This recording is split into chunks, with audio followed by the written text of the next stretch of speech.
My guest for this segment of Radio Irava program is Mr. Struan Stevenson, former member of European Parliament, current co-chair of the International Committee of In Search of Justice, ISJ, and coordinator of the campaign for change in Iran.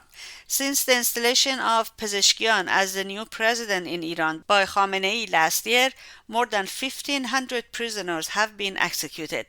Why the Iranian regime, knowing it adds to the anger and unrest in the country, hangs protesters on bogus charges such as against national security and after the 12-day war with Israel espionage. What role the international community has played in emboldening the regime in Iran, and what role the revelation of Iranian regime's nuclear program by the PMOI-MEK, the Iranian resistance, has played in putting the Iran human rights violations on UN map. This conversation was recorded on Tuesday and I hope it finds you more informed.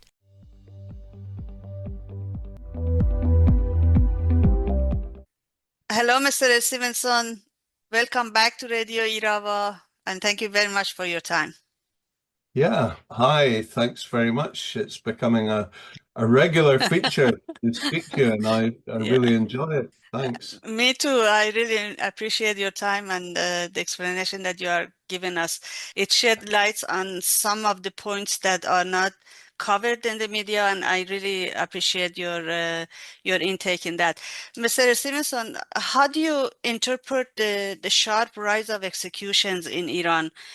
I want to say over the past few years, but let's talk about since Pezeshkian became the president. Yeah, Pezeshkian, remember, was only elected a year ago after the helicopter crash that killed the butcher of Tehran, Ebrahim Raisi. That's right. Since Pezeshkian came to power, with the international community hailing him as a moderate, they said, since he came to power, there have been 1,300 executions, 650 this year alone so far. We're averaging 5 or 6 executions every day in Iran. This is an absolute crime against humanity. It's outrageous. What it says to me is it's an indication that the Iranian regime feels that it is in fear and terror of being overthrown. They're clinging on to power by their fingernails. And the executions is a way of the regime trying to terrify the public to stop them from another nationwide uprising, like what happened in 2022 after the death in custody of the young Kurdish woman Masha Amini. So they don't want another uprising. They don't want to be overthrown. They want to cling on to power desperately. Their weakest point ever, and the frenzy of executions is their way of trying to terrify the public into submission. But Mr. Stevenson, execution is not new in Iran.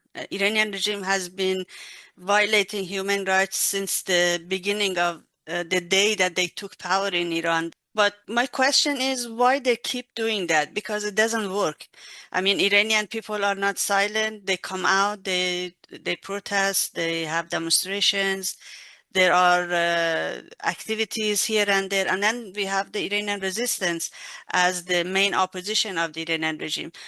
And the Iranian people are getting more angry after all these atrocities. So I don't think it's working. Why they continue doing that?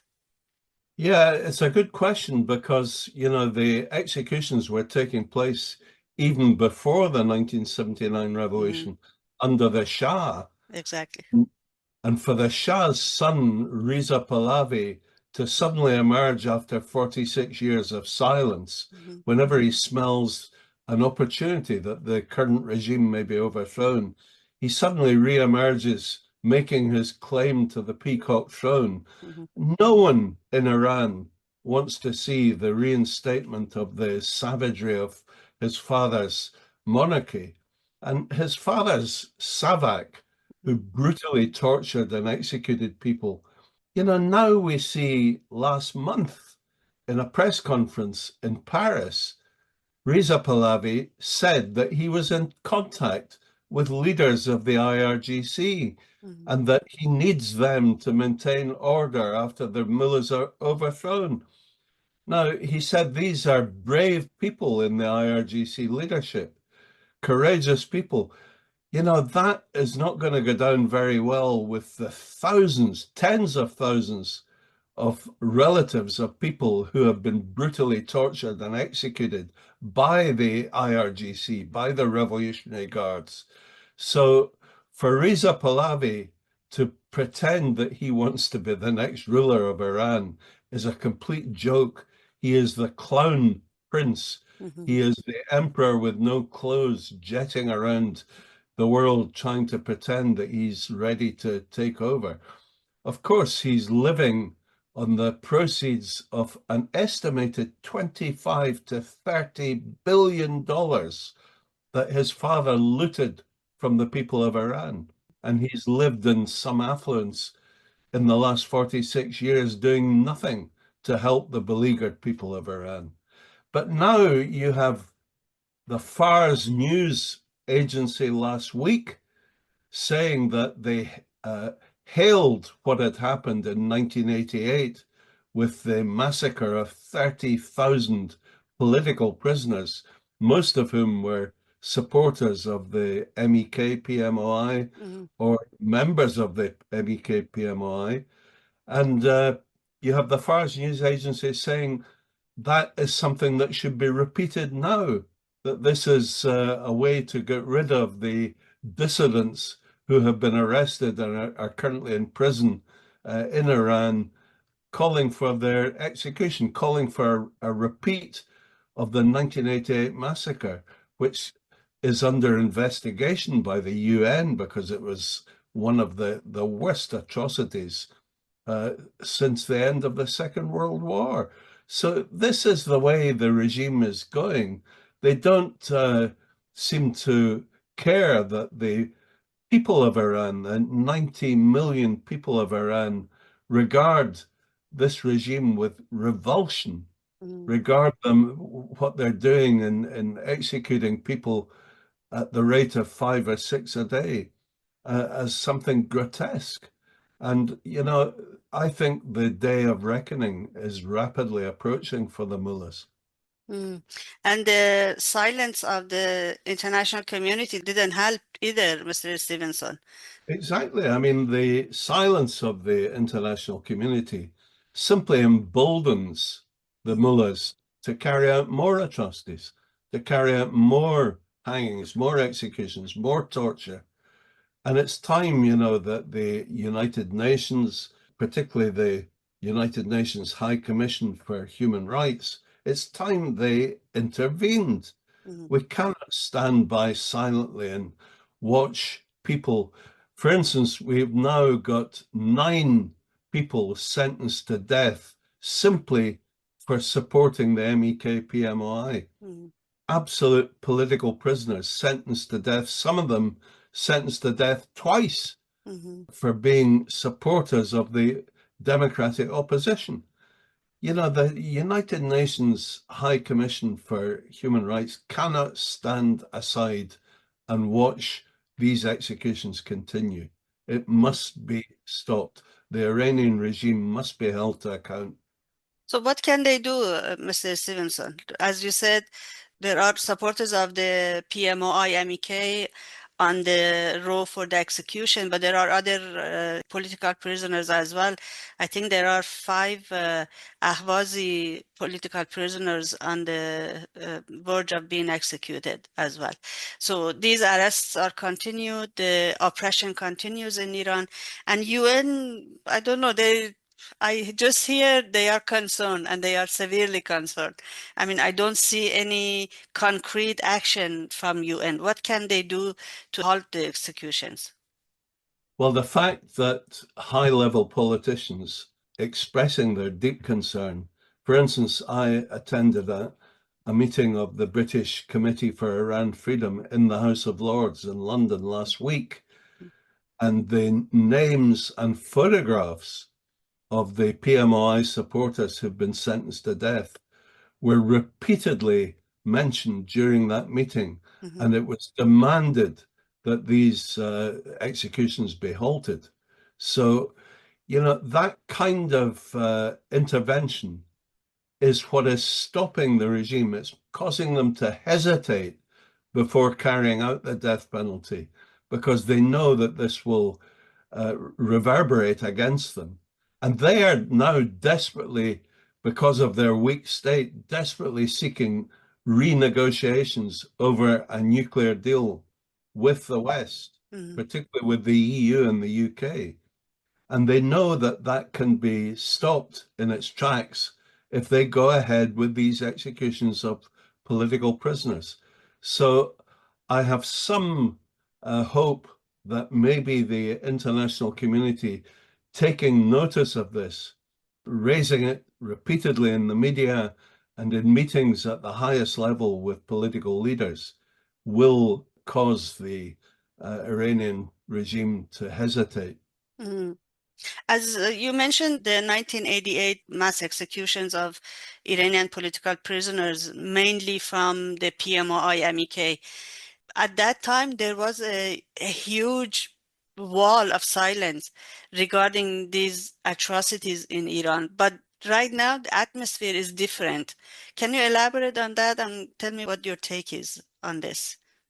Yeah, the silence then was quite incredible Mm, because these 30,000 plus people that were executed on the basis of a fatwa by the supreme leader, who was the psychotic Ruhollah mm, Khomeini, families were not even informed that they had been executed. The bodies were then hidden in hidden mass graves. And any families who tried to find out what had happened, they themselves faced being arrested and tortured. So this was a huge cover-up operation at the time. And for the Fars news agency, which is directly linked to the Islamic Revolutionary Guard, for them to call for a repeat of that atrocity mm, is really a horrifying incident. The fact now, though, is with the advent of social media, mm, the people of Iran know what is happening. They know that the world is paying attention. They know that every execution is going to be noted by the whole population through social media. mm, So it's not so easy for them to cover up as they have done in the past, as they did in 1988. And actually, in 1988, when the massacre took place, the international community wasn't really all that interested. They had watched the overthrow of the Shah. They had ludicrously considered that Ayatollah Khomeini was a holy man and therefore presumed that he'd be some sort of moderate influence that would bring peace to the Middle East. He was absolutely the opposite of that. He was a psychotic murderer. mm, And because the PMI MEK, the official democratic opposition, were the people who surprised international intelligence agencies by revealing the presence of the clandestine nuclear program, mm, revealing the fact that the mullahs were desperately trying to construct their own nuclear weapon. Until that point, there had been little interest in what was happening in Iran. Following the Iran-Iraq war, I think the international community just washed their hands. After the revelation about the nuclear threat, suddenly the international community started taking notice. And at the same time as trying to deal with the nuclear threat, they started, recognizing that human rights violations were taking place within Iran.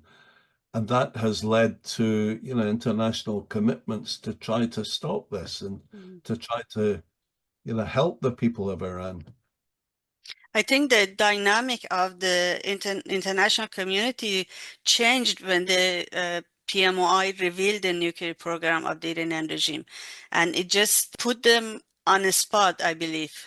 that they could not ignore anymore. They could not ignore the violations of human rights in Iran anymore. But the Iranian regime still claims that the PMOI is not a factor in the overthrowing the government, overthrowing the whole system. They still believe that they are done, they are finished, but at the same time, we see that they talk about the PMOI on their television, in their Friday prayers, in their books, they make film against them, they make documents against them. What is your take on this? Well, in the Friday prayers in several cities, in multiple cities across Iran last Friday, Mm, the prayer leaders who are speaking on behalf of the supreme leader, Khamenei, the prayer leaders, several of them mentioned specifically the threat of the PMI, MEK, and their courageous resistance units, mhm, and said that this was a threat to national security, that this could lead to the overthrow of the regime. mhm, So believe me, they are at their weakest point, and they really fear the real rise of resistance units that are absolutely burgeoning across the whole of Iran now. mhm, And daily there are firebomb attacks by the resistance units on Basij and IRGC compounds. There are graffiti support for Mrs. Mariam Rajavi, mhm, the charismatic leader of the PMI. There are graffiti proclaiming support for her. There are placards being hung from bridges and overpasses on motorways. People are risking their lives to show their support for the resistance units. And quite clearly now, there are three options on the table, and the international community have to come to grips with this. Two of the options for overthrowing this regime have been totally rejected by the people of Iran. Boots on the ground, military intervention is not acceptable. It would lead to another Iraq situation. mhm, And they reject entirely the Western policy of appeasement, which has failed for decades. The Western policy of constant negotiation and dialogue has simply emboldened the mullahs to further atrocities, to further human rights abuses. And that has been totally rejected. The third option is for the people of Iran themselves to overthrow this regime with their resistance units. And that is the option that the people of Iran now support. And you can see with the truck driver strike, mhm, with pensioners' protests, with the teachers' strike, that this is now something that is coming rapidly to the fore. This is a bubbling cauldron across the whole of Iran, ready to explode, and the next uprising will overthrow the mullahs. mhm. Mr. Stevenson, what is the reason for not recognizing the Iranian resistance as the alternative of the Iranian regime and the struggle of Iranian people for freedom and democracy by the West?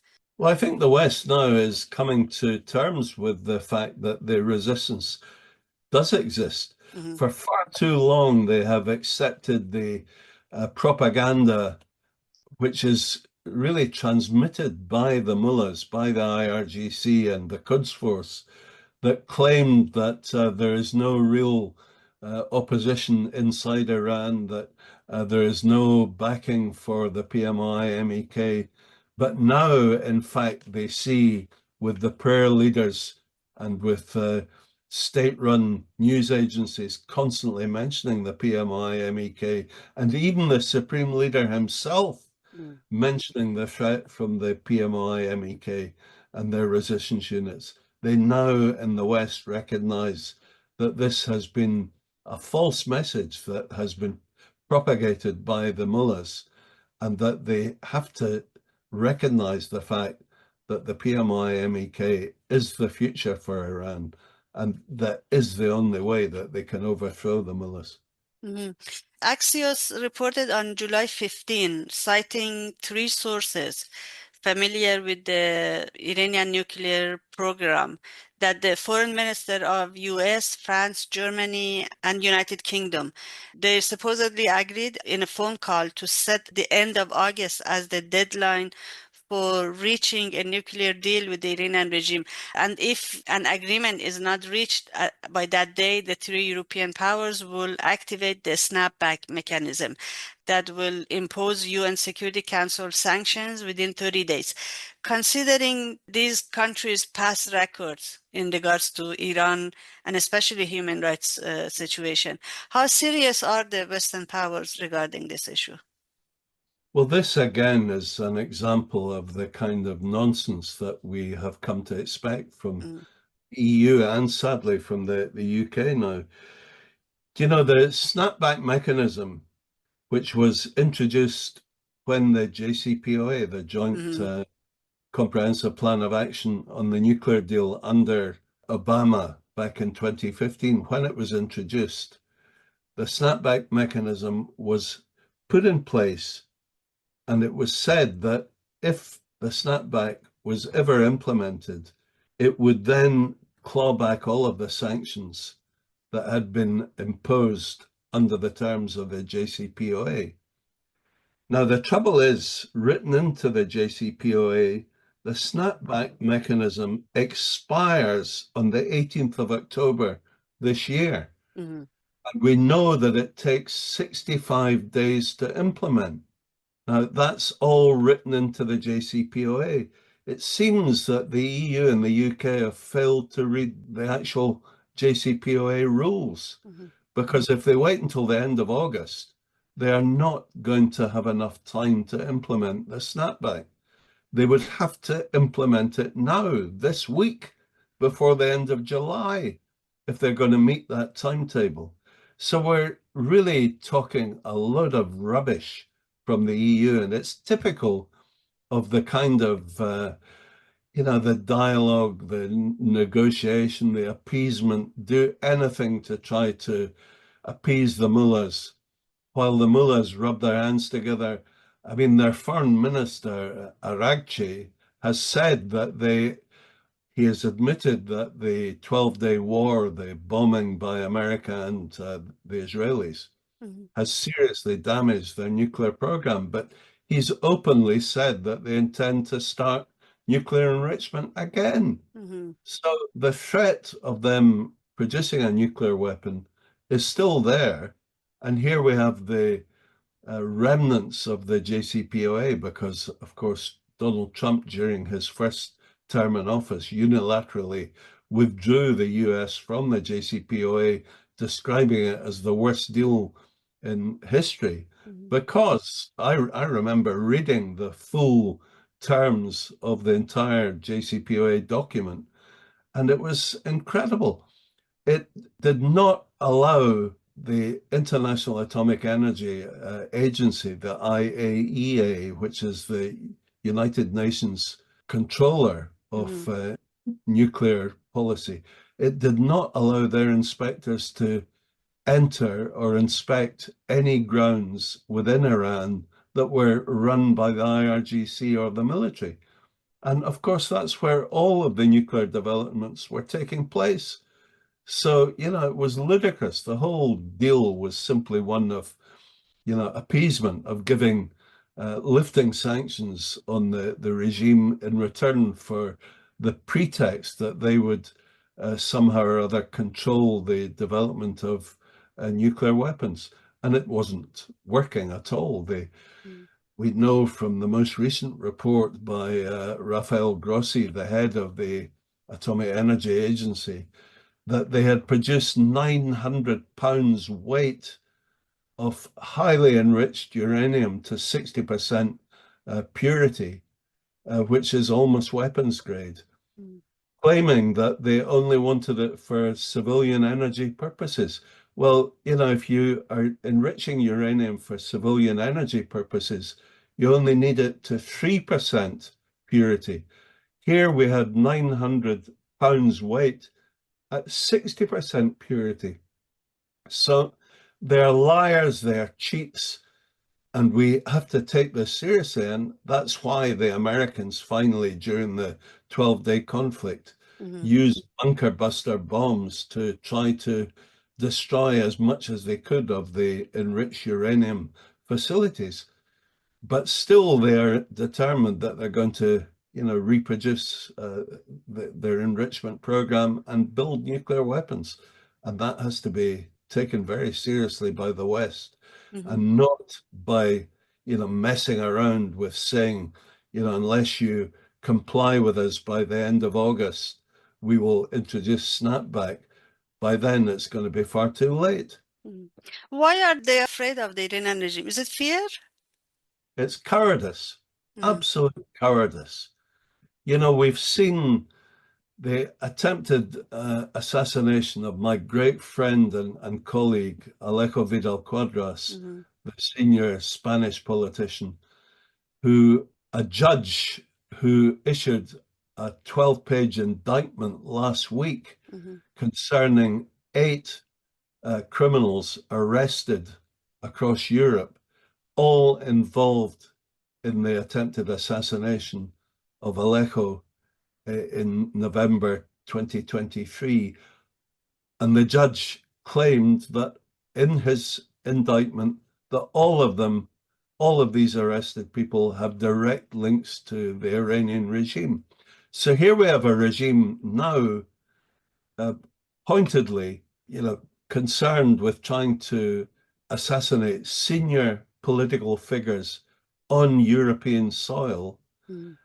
And yet, and the judge actually in that indictment listed very many other attempts at assassination and successful assassinations carried out by the Iranians in Europe, on European soil, like the attempted bombing of the huge rally in 2018 in Paris, attended by over 100,000 expatriate Iranians, and by hundreds of very senior American and European and Australian, Canadian politicians. Assadollah Assadi was arrested, caught as a member of the diplomatic service serving Iran.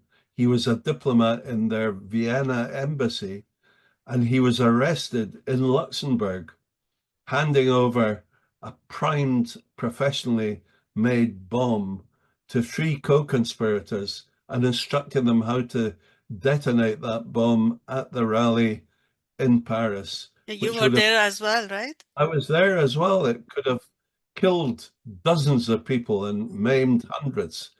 And yet Assadollah Assadi, after being tried in Belgium and sentenced to maximum 20 years term for terrorism, was immediately released in an act of cowardice by the Belgian government in exchange for a hostage who was a young charity worker who was seized by the Iranians, sentenced to 40 years imprisonment on a trumped-up charge of espionage. And the Iranian regime then said to the Belgians, unless you swap Assadollah Assadi for this guy, we will, keep him for 40 years and give him 75 lashes as well. In an act of absolute cowardice, which undermined European justice, the Belgians succumbed to these threats and sent Assadollah Assadi back to Iran, where he was welcomed like a hero and visited by the president of Iran himself in his own home.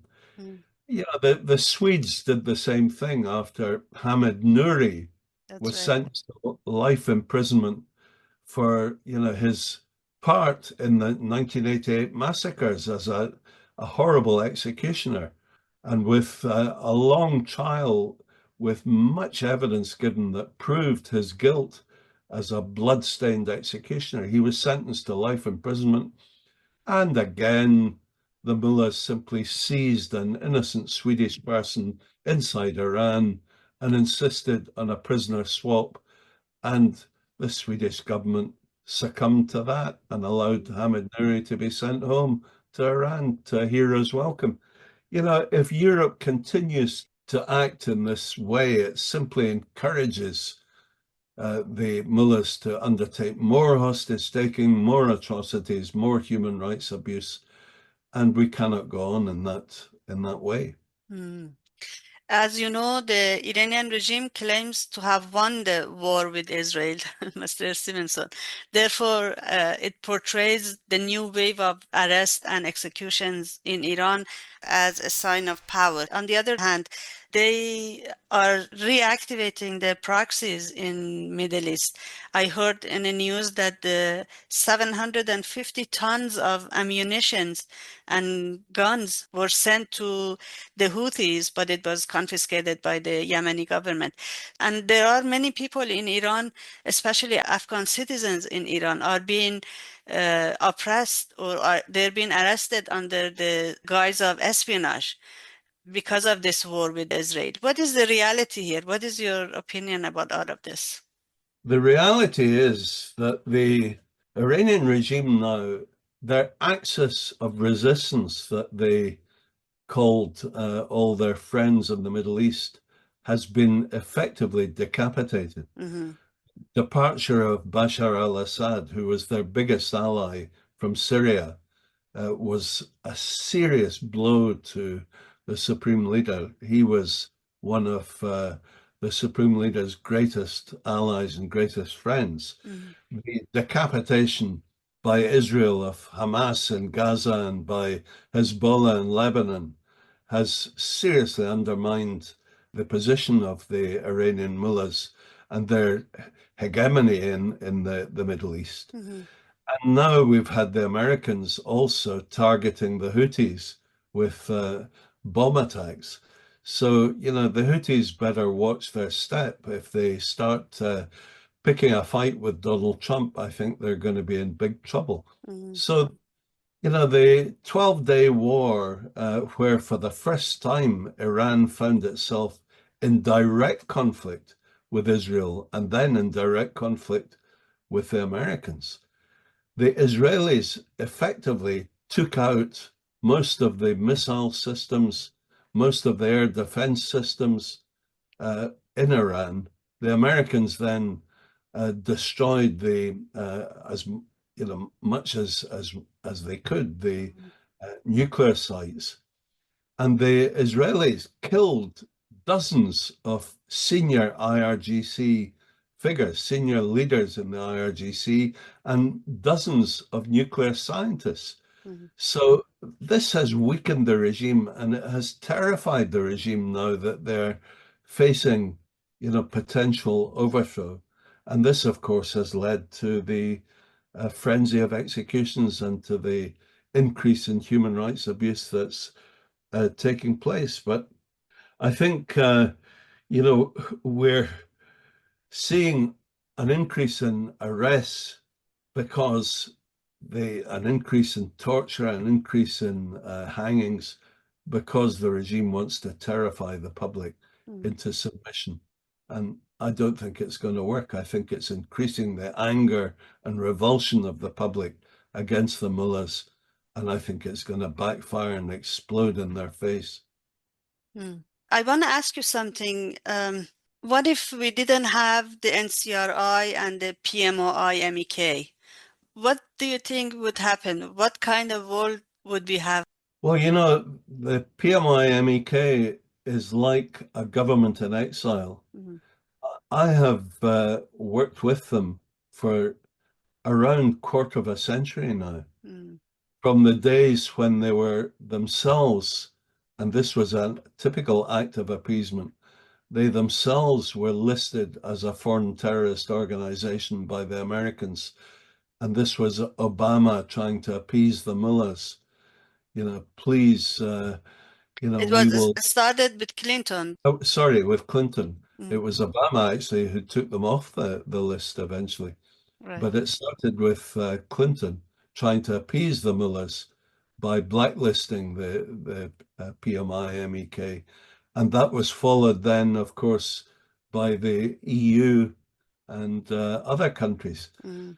And it was only, after years of struggle through the courts using high-level lawyers that we persuaded the American justice system, the State Department, we persuaded the European Court of Justice, we persuaded the highest courts in the UK that all of these allegations about terrorism leveled by the mullahs against the MEK were pure propaganda. They had no basis in fact whatsoever. And, when the designation was lifted in each country and one after another, the MEK PMI was able to resume its work then as the official democratic opposition, as a government in exile, led by a woman, led by a charismatic, courageous woman, Mrs. Mariam Rajavi.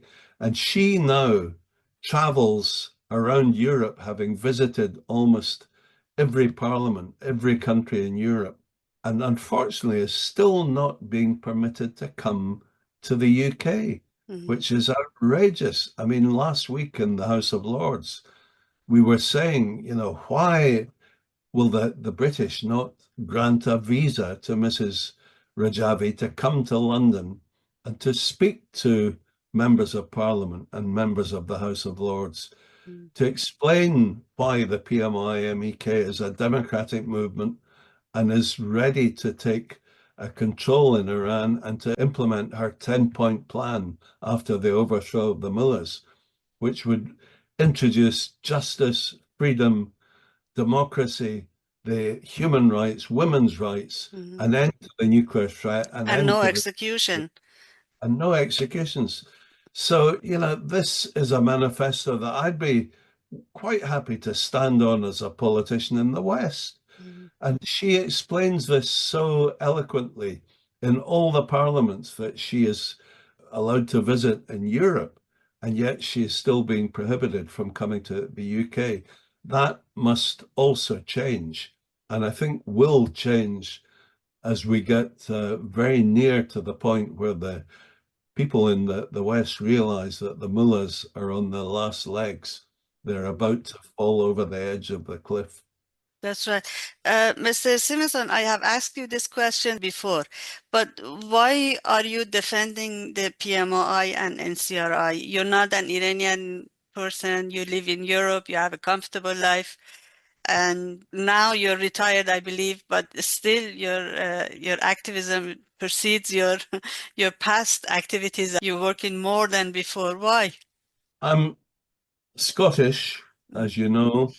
In Scotland, we don't like to see bullies. We don't like to see people being bullied and human rights abuses and atrocities and the kind that are being committed in Iran. Really, we have to stand up and be counted and try to, you know, expose to the world the violations that are taking place in that country. mhm, When I was first elected to the European Parliament in 1999, of course, as a newly elected MEP, you're inundated with requests from ambassadors who want to come and tell you about the wonderful things that their countries are achieving. mhm, And I got a request, I think it was in the year 2000, from the Iranian ambassador.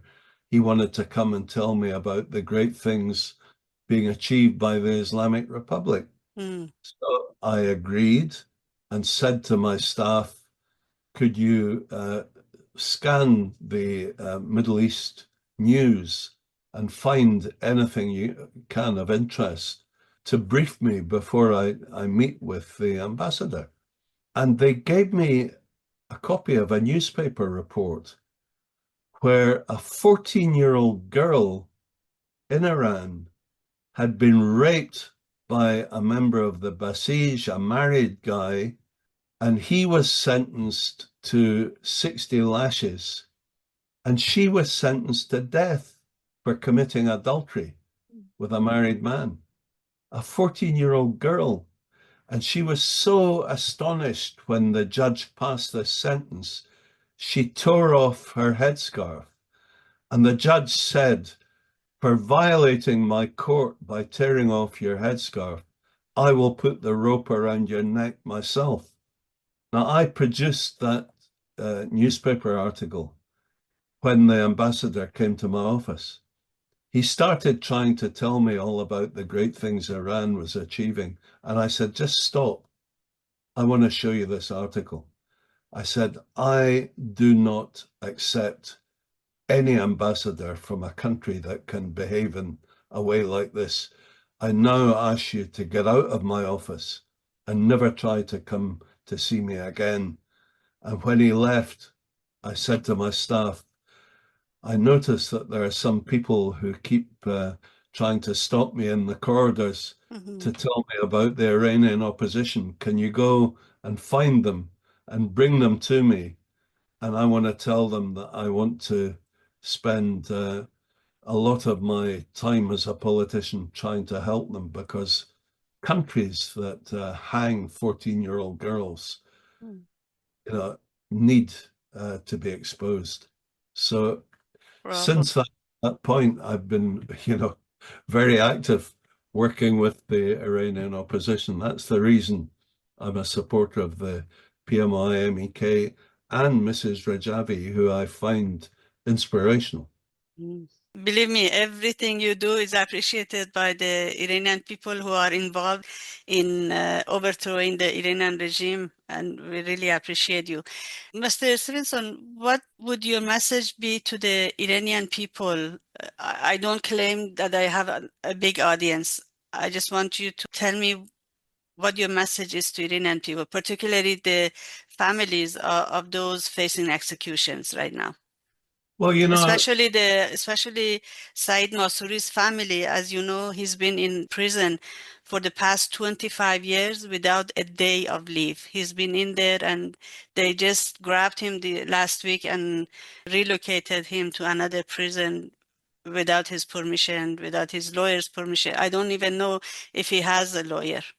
I know this, again, is a frightening episode that shows that they are really now trying to crush any potential for dissidence, any potential for protests. The Iranian people are well-educated, highly intelligent people.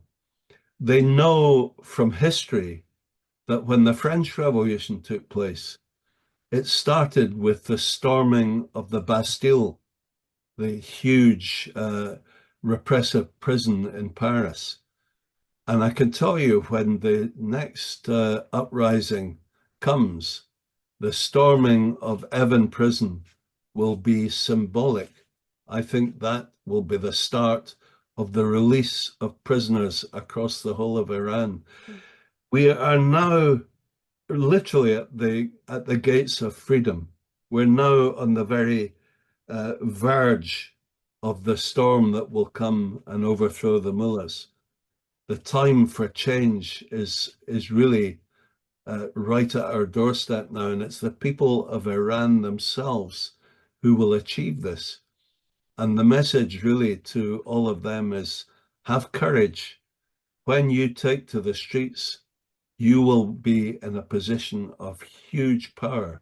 There is nothing the IRGC, the Quds Force, the Basij, or any of the repressive forces that the mullahs employ can do to stop 90 million Iranians who are determined to have freedom, to have justice, and to have democracy.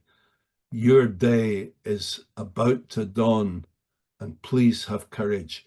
The way to stop the violations, to stop the executions, is to get rid of this regime. And you are the people that can do this. You are the only people that can do this. Mr. Stevenson, thank you very much for taking the time to talk to me, and thank you very much for your activism, and especially regarding this issue, the violations of human rights and the rise of executions in Iran. It's always a pleasure, Narges.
just another brick in the wall. All in all, you're just another brick in